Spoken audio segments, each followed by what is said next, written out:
بعد اذنك بس ادعي دعوه وبعدين كملي فرم في الناس. اتفضل يا ابني اتفضل. يا رب يا رب جيت لك وانا مظلوم. يا رب يا رب. سيد ابن المسيد عيان مش لاقي سرير في المستشفى. الهي وانت جاي يموت ما يلاقيه. ما تمسكي العقل يا ست اهو، مش عارف ادعي دعوه واحده مني. وانا كلمتك يا جدع انت ولا جيت جنبك؟ كلمتني ده ايه؟ ده انت ابليس يتمنى الخير للناس عنك. بقى كده؟ كده. الهي وانت جاي الواد ده. لا الواد ده ايه؟ امسكي العقل ده ناقصك. انت عشان كده عليا عارف عليك عشان انا ايه اللي بيحصل ده؟ بتتخانقوا بيت ربنا يا ابني ما صحش عيب. تدعي عليا يا عم الشيخ. لو بينكم مشاكل يا ابني حلوها بره مش هنا حرام عليكم. انا ما اعرفهاش اصلا. اهدى بقى اهدى تعال. ليا حق ادعي عليها بقى ولا لا يا عم الشيخ؟ يا ابني حتى لو كانت امك زي انت ما بتقول كده جرتك في سكه السرقه برضه ما ينفعش انك انت تعملها وحش، واجبك انك انت تعملها كويس. ما ينفعش تتخانق معاها وتزعق لها. ربنا امرنا ببر الوالدين الا الام يا ابني، الا الام. ومين قال ان انا مش بر بامي يا عم الشيخ؟ ده لا مؤاخذه يعني عايش تحت رجلها. لا اله الا الله. انت مش لسه بتقول انك انت عارفها بالجزمه وجاي تدعي عليها هنا؟ لا دوك امي اللي سلتتني، انما انا بكلمك في امي اللي ربتني، امي الحقيقيه. يا ابني اعمل معروف، الفجر قرب يدخل علينا وانا مش فاهم منك اي حاجه لغايه دلوقتي. الفجر؟ ده انا خالي واقف بره بقاله ساعتين. طب امسك العقل يا عم الشيخ وانا احكي لك على السريع. طب ايه قول.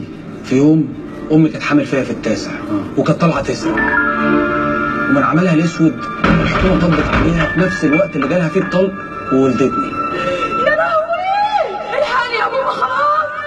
كان نعلمه عشان نعرفه بعد كده. اخويا الكبير خدني وطيران لاجل ما يهرب من الحكومه، وقام راميني في خرام ولسه بيديني ظهره على الكلبه جايه تشيل. كلبه؟ كلبه كانت والده 5 اعتبرتني ستتهم، رضعتني في وسط جراويها وكبرتني.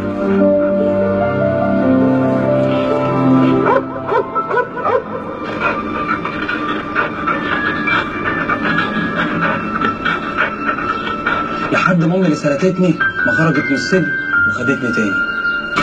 اخوك فين يا واد؟ انا سبته هنا في الخرابه. انا حته في الخرابه والله ما اعرف، انا سبته هنا. اخوك هو يا بابا.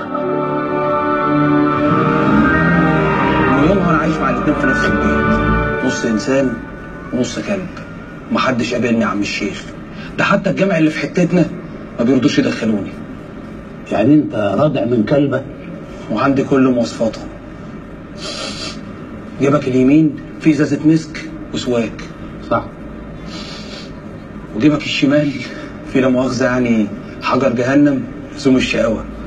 لا ده مش بتاعي، ده بتاع الشيخ ابراهيم، انا مش محتاج الحاجات دي. هي دي حكايه يا عم الشيخ. شفت بقى متعقده ازاي؟ لا حول ولا قوه الا بالله. الله يفتح عليك يا عم الشيخ، انت اول واحد تحتويني وتسمع مني. لا حول ولا قوه الا بالله. الله يفتح عليك يا عم الشيخ. لا حول ولا قوه الا بالله. كلمه في الجامع، كلمه في الجامع يا مسلمين، كلمه في الجامع. امسك العقل يا عم الشيخ. الله اكبر، الله اكبر. امسك العقل يا عم الشيخ. امسك العقل يا عم الشيخ.